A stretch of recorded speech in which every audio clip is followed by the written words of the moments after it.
I'm Mike Walter, sitting in for Elaine Reyes. Welcome to America's Now. Tonight, gifts from the earth. Contributing correspondent Michelle Begay digs deep in the heart of Colombia's Muso Mountains, where men, and in some cases women, are risking life and limb for the ever-alluring and often mesmerizing emerald, a little stone that has the power to both enrich and ruin a person's life. Es difícil. No solo estar... It is hard, not risking your life, but risking your health, not eating. Sometimes you even lose your home because some of us leave our native lands looking for fortune.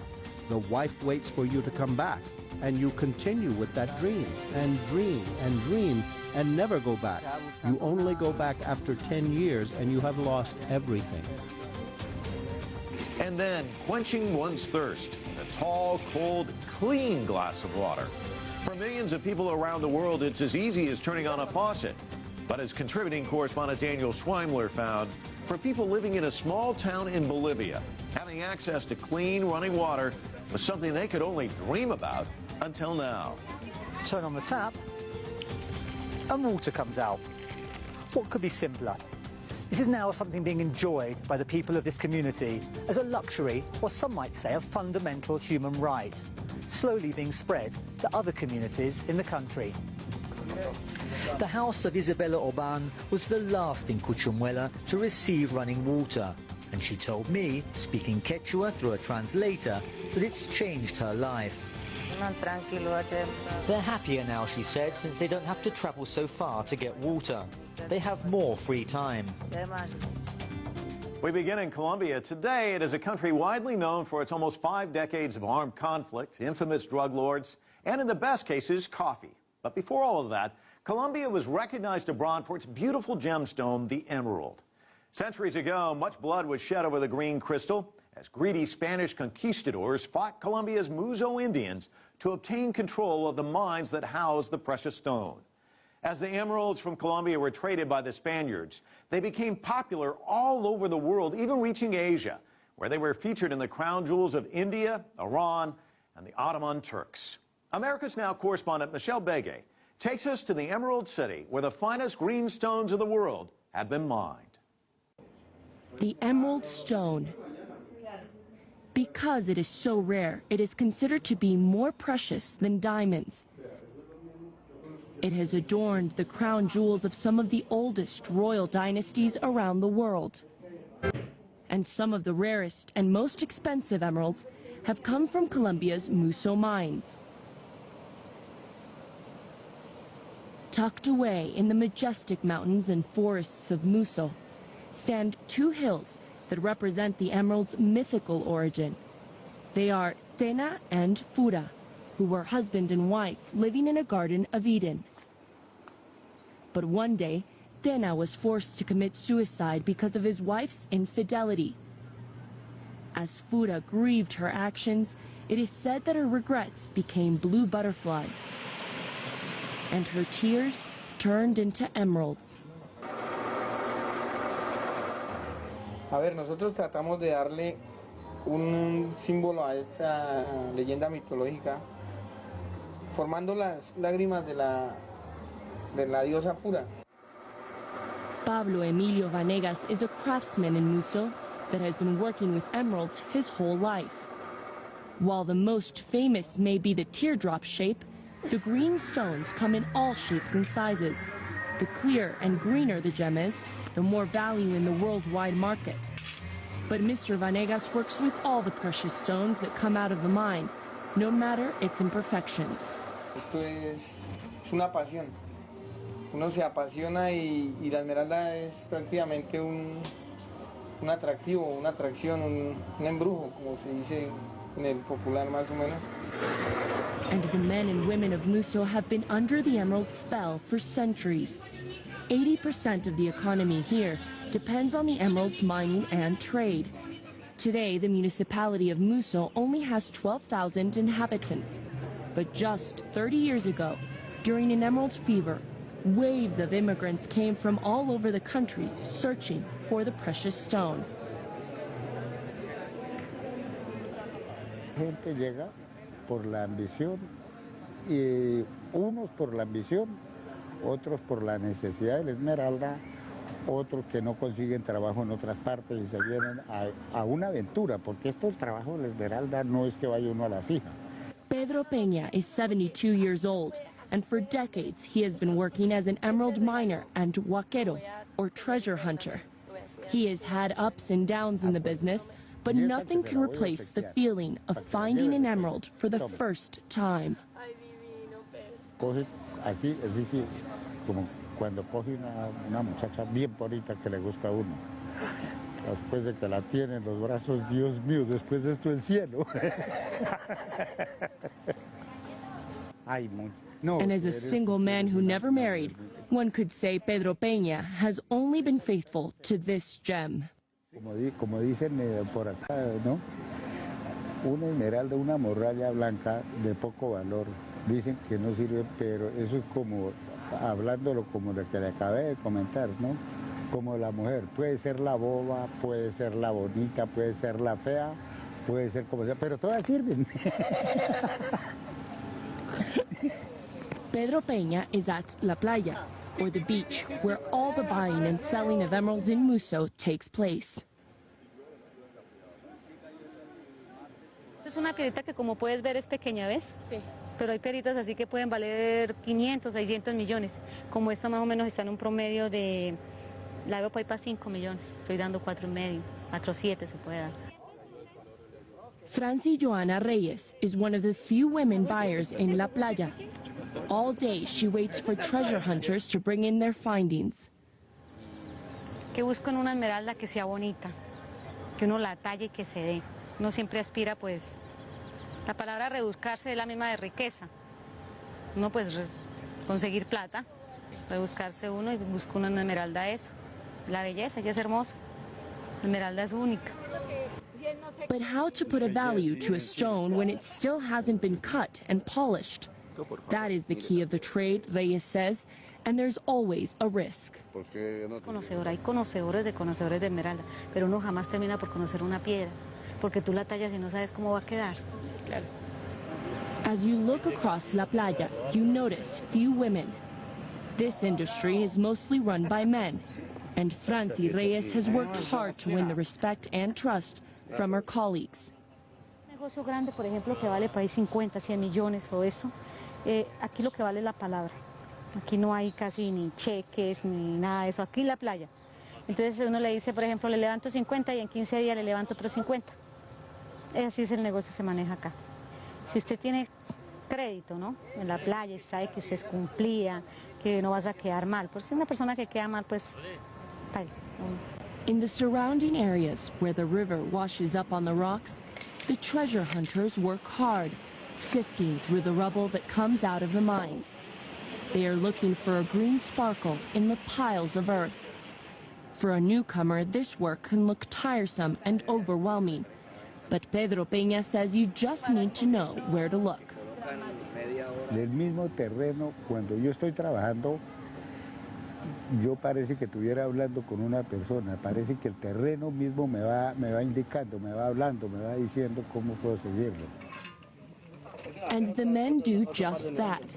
Follow the emeralds below the soil. The underground mines of Muso are full of veins that lead you to the heart of the treasure. Decimos desde allá nos dio unas esmeraldas.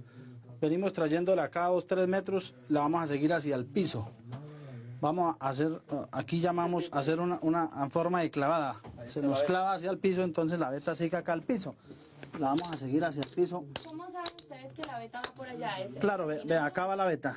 Queda por la formación. Porque esto es cascajo, esto es tierra negra y la veta es la blanca. Es una veta dura. Vea.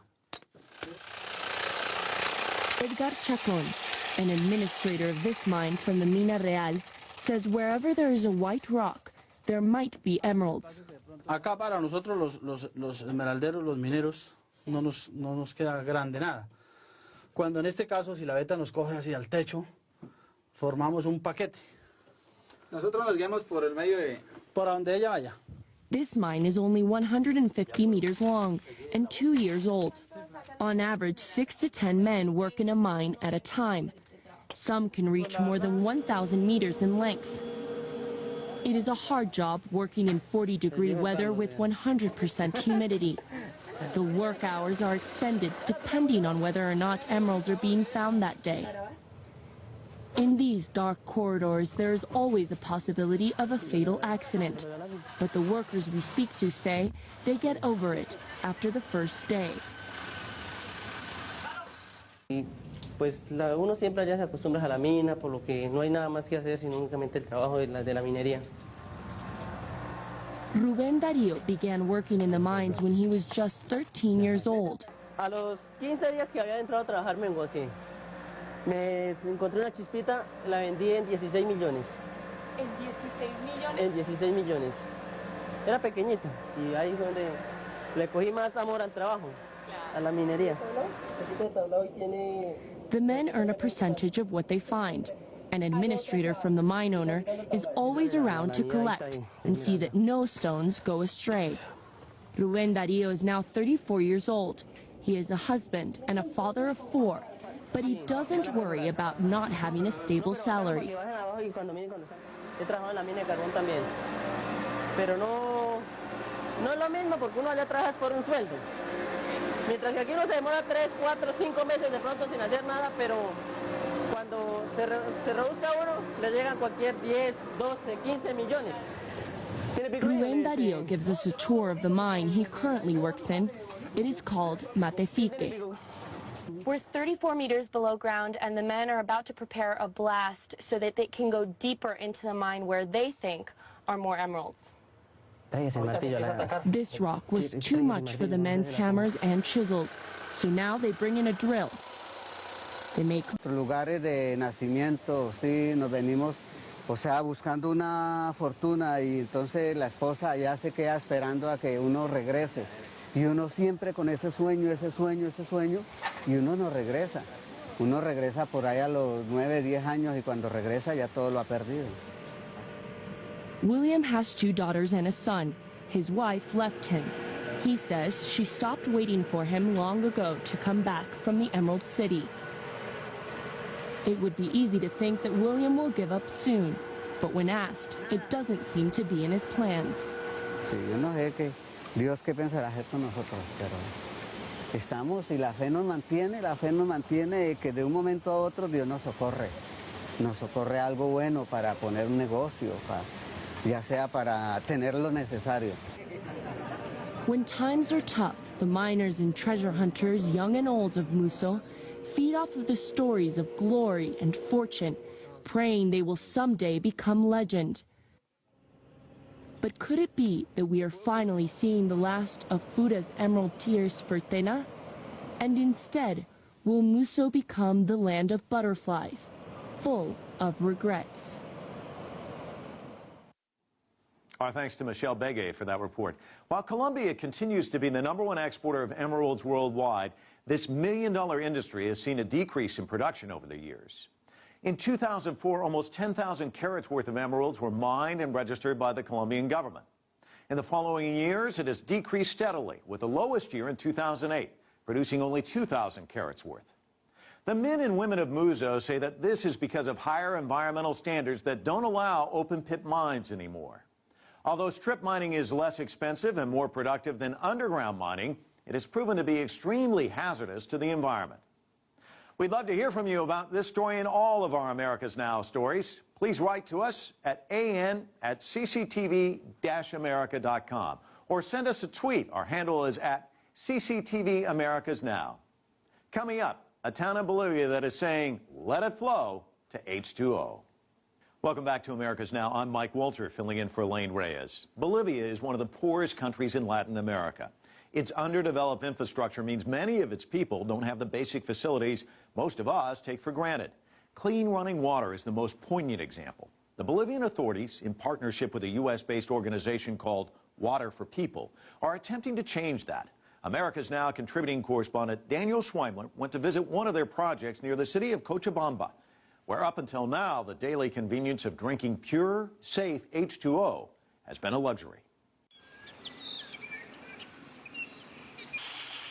The small town of Cuchumuela near Cochabamba is special. Some might even call it historic. It's the first rural community in Bolivia to boast that 100% of its households have access to clean, safe, running water. 91-year-old Don Pedro has lived here his whole life and seen many changes. One of the simplest yet most profound is being able to drink a cup of fresh, clean water from his own home.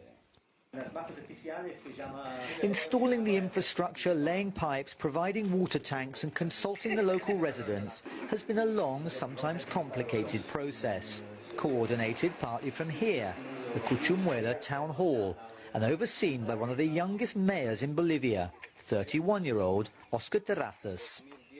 Un cambio drástico, sustancial, yo diría, porque hace muchos años, en 95, 94, 92, pues traíamos de otros lugares agua contaminada y eso afectaba, ¿no?, a los niños, a las personas mayores mismo, causaba problemas en salud, digamos, diarrea y demás cosas, pero ahora con lo que tienes agua en la pileta a disposición ha cambiado sustancialmente esa diferencia desde hace unos 15 años, 20 años atrás. Entonces ahora se tiene menos diarreas, menos problemas de salud. The project would not have happened without outside help from the national Bolivian authorities and from Water for People, a US-based organization with its headquarters in Denver, Colorado, but with a big presence in Bolivia. Its local director is Betty Soto.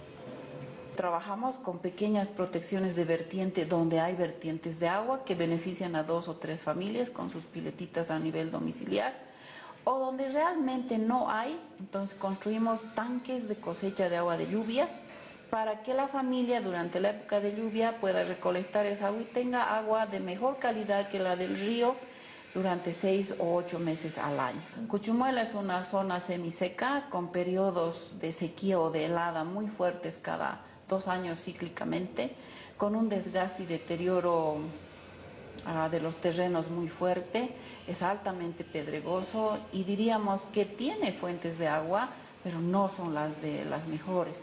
Tiene muy pocas vertientes de agua, tiene poca agua subterránea, entonces es un conflicto acceder a un buen servicio en este municipio.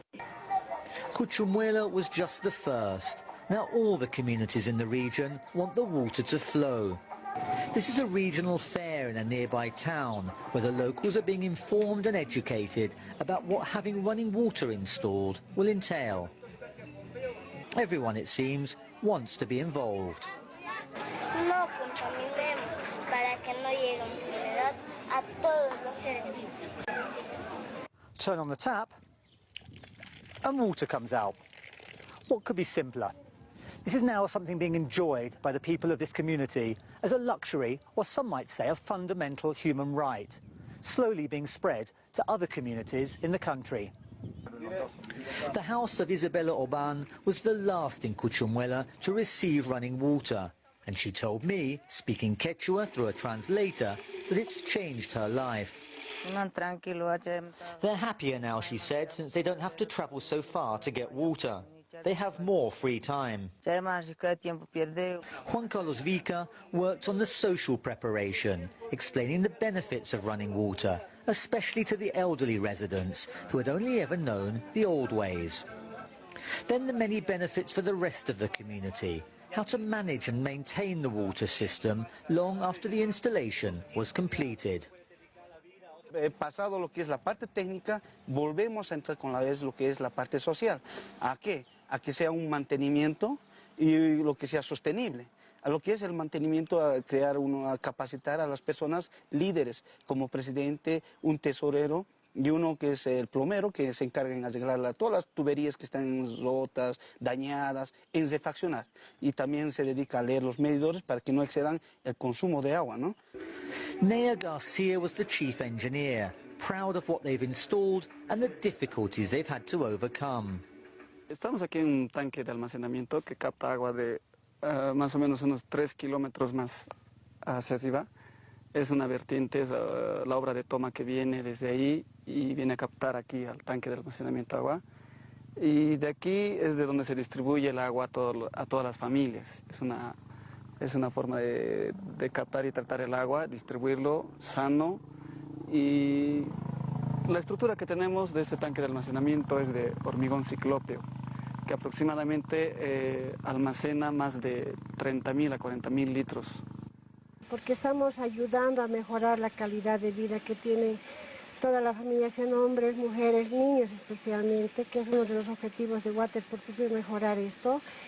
Es también no solamente dotarles del agua, sino también enseñarles a hacer el buen uso del agua, que ellos no derrochen el agua. Eso quiere decir no lavar las movilidades con manguera, no estar regando, sino que sirva exclusivamente lo que es para el aseo. Similar scenes can be seen all over the world, where clean water is taken for granted. But here in Cuchumuela, this is still a novelty. A clean, refreshing drop of water to help cool down on a hot day. That was Daniel Schweimler reporting from Cochabamba, Bolivia. In 2012, the Water for People organization worked with over 60 communities and 47 schools in Bolivia to help improve their water and sanitation systems. It's estimated that 1 in 8 people in Latin America lack access to clean water. This week marks the 57th inauguration of the President of the United States, an event that takes place every 4 years here in Washington, D.C. President Barack Obama will be sworn in for a second term at the U.S. Capitol. A record 1.8 million people descended on D.C. back in 2009 when Barack Obama was last inaugurated, becoming the country's first African-American president. The historic occasion not only boasted the largest attendance ever for a presidential inauguration, but the largest attendance for any event in the city's history. The 2009 inauguration may have been record-breaking, but it's almost certain that nothing can quite top America's very first presidential inauguration. General George Washington, who led America to victory in its War of Independence with Great Britain to create the United States, was elected the country's first president. But Washington's oath of office actually didn't take place in Washington or in January. It was held at Federal Hall in New York City, then the nation's capital, on April 30th, 1789. It required a journey that began by coach from Washington's Mount Vernon home in Virginia. Leaving his wife Martha at home, Washington set out to travel on what he thought would be an uneventful 7 days through Baltimore, Philadelphia, and New Jersey. But much to the new leader's surprise, he was greeted by well-wishers at every turn. In every town and city he passed, swarms of citizens showered him with cheers, applause, cannon fire, and ringing church bells. Lavish banquets were given for him and parades held in his honor.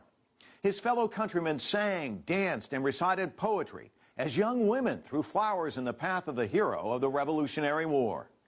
In New Jersey, Washington's triumphal procession continued onto a ceremonial barge that took him past decorated bridges and boats draped in flags before arriving in Battery Park City in Manhattan. Washington received even more elaborate adulation before finally taking his oath of office in front of Trinity Church on Wall Street. Visibly moved by the outpouring of affection, it is said that during the Commander-in-Chief's humble and emotionally stirring speech, his voice and hands trembled as he spoke, as he credited divine providence for guiding him and his country to independence and the founding of the new nation of America. In other inaugural anecdotes, in 1801, Thomas Jefferson was the first president to have his inauguration held in Washington. Jefferson was also the first president to walk to his own swearing-in ceremony rather than take a carriage.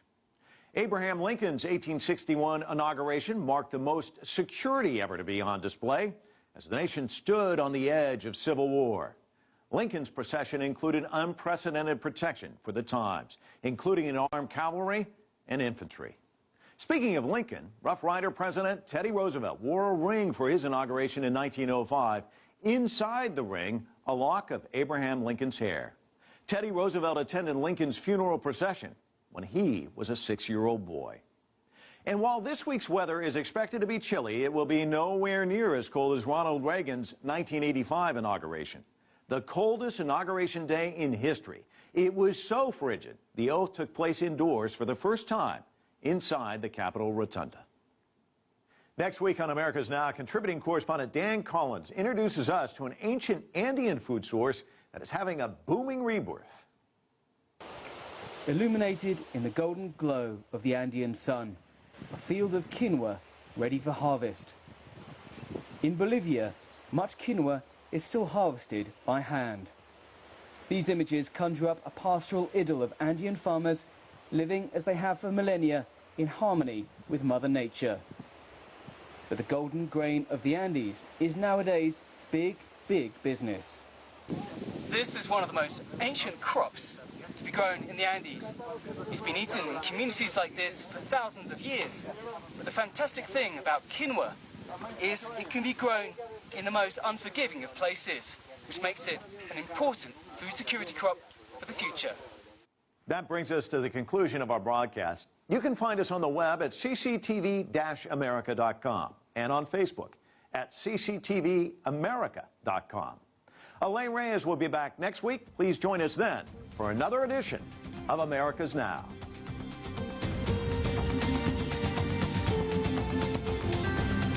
Tena and Fura, who were husband and wife living in a Garden of Eden. But one day, Tena was forced to commit suicide because of his wife's infidelity. As Fura grieved her actions, it is said that her regrets became blue butterflies, and her tears turned into emeralds. A ver, nosotros tratamos de darle un símbolo a esta leyenda mitológica, formando las lágrimas de la diosa Fura. Pablo Emilio Vanegas is a craftsman in Muso that has been working with emeralds his whole life. While the most famous may be the teardrop shape, the green stone all over the world, even reaching Asia, where they were featured in the crown jewels of India, Iran, and the Ottoman Turks. America's Now correspondent Michelle Begay takes us to the Emerald City, where the finest green stones of the world have been mined. The emerald stone. Because it is so rare, it is considered to be more precious than diamonds. It has adorned the crown jewels of some of the oldest royal dynasties around the world. And some of the rarest and most expensive emeralds have come from Colombia's Muso mines. Tucked away in the majestic mountains and forests of Muso stand two hills that represent the emerald's mythical origin. They are